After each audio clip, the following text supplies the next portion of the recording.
इन्फोलैब के मोअज़्ज़िज़ नाज़रीन अस्सलाम वालेकुम। दोस्तों, बिलाखिर वही हुआ जिसका डर था।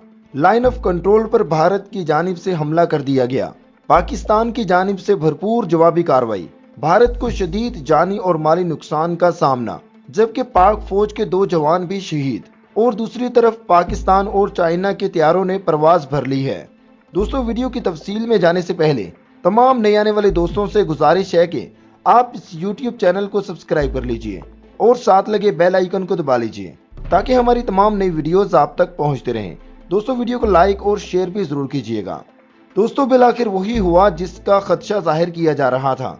भारत ने अपने मुल्क के अंदरूनी मसाइल से तवज्जो हटाने के लिए पाकिस्तान की लाइन ऑफ कंट्रोल पर हमला कर दिया है। दोस्तों, इस हमले में पाक फौज के 2 जवान भी शहीद हो गए हैं। समाजी राब्ते की वेबसाइट ट्विटर पर ट्वीट करते हुए DGISPR बाबर इफ्तिखार ने बताया कि भारत ने खोइरता सेक्टर में बिला इश्तियाल फायरिंग की, जिससे पाक फौज के 2 जवान शहीद हो गए। दोस्तों, दूसरी तरफ इतलात ये भी हैं कि भारत की मुतअद्दिद चौकियों को पाक फौज ने निशाना बनाया, जिससे मुतअद्दिद भारतीय फौजी भी जहन्नम वासिल हुए। दोस्तों, इस वक्त सूरत हाल इंतहाई कशीदा है।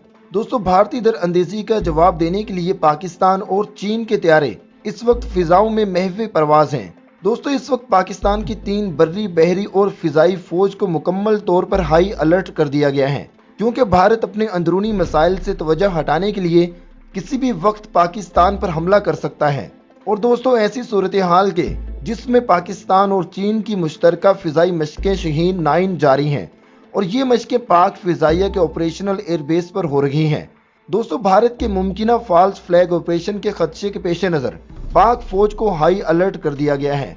जराये के मुताबिक इतलात ये भी हैं कि हिंदुस्तान खित्ते का अमन खराब करने के लिए एक बार फिर सरगर्म हो चुका है।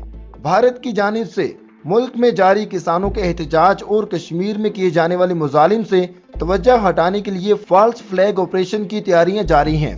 दोस्तों, जिसकी एक वजह यह भी है कि लद्दाख और डोकलाम में होने वाली जिल्लत की वजह से भारत में पड़ने वाला अंदरूनी और बैरूनी दबाव भी है। ताहम पाक फौज भारत की किसी भी साजिश को नाकाम बनाने के लिए मुकम्मल तौर पर तैयार है। दोस्तों, इस वक्त भारत की तरफ से लाइन ऑफ कंट्रोल पर बिला इश्तियाल फायरिंग जारी है, जबकि पाकिस्तान की जानिब से भी भारत को मुंह तोड़ जवाब दिया जा रहा है। दोस्तों, यहाँ आपको अहम खबर ये भी बताते चलेंगे, इसराइल ने भारत को इंतहाई तबाहकुन गन्स देने का मुआहदा कर लिया है।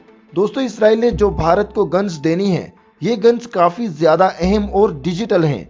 दोस्तों, इन गन्स की कीमत 35 से 40 हज़ार डॉलर तक है और ये खुदकार गन्स हैं जो कि टारगेट को सेट भी कर सकती हैं और सैटेलाइट से इन्हें कंट्रोल भी किया जा सकता है। दोस्तों, जहां चीन पाकिस्तान के साथ खड़ा है, वहीं इसराइल भारत को हर लिहाज से सपोर्ट कर रहा है। दोस्तों, इसराइल और भारत के काफ़ी दिफाई ताल्लुकात हैं और इसराइल ने माजी में भी पाकिस्तान के एटमी तनसीबात को निशाना बनाने की कोशिश की, लेकिन हमारे इंटेलिजेंस इदारों ने बर वक्त कार्रवाई करते हुए भारत और इसराइल के मजमूम अज़ाइम को खाक में मिला दिया। और दोस्तों, अब भी अमेरिका की जानिब से पाकिस्तान पर भरपूर प्रेशर डाला गया कि इसराइल के मामले पर लचक दिखाई जाए, लेकिन पाकिस्तान फौज और पाकिस्तान के वज़ीर आज़म ने बड़े दो टोक अल्फाज में ऐलान किया कि फ़लस्तीन की आज़ादी तक हम इसराइल को तस्लीम करने का सोच भी नहीं सकते और अमेरिका को वाज़ेह पैगाम दिया कि हम आज भी इसराइल के मौक़िफ़ पर उसी तरह से डटे हुए हैं। दोस्तों, आज की वीडियो में इतना ही। मज़ीद वीडियोस देखने के लिए आप इस YouTube चैनल को सब्सक्राइब कर लीजिए।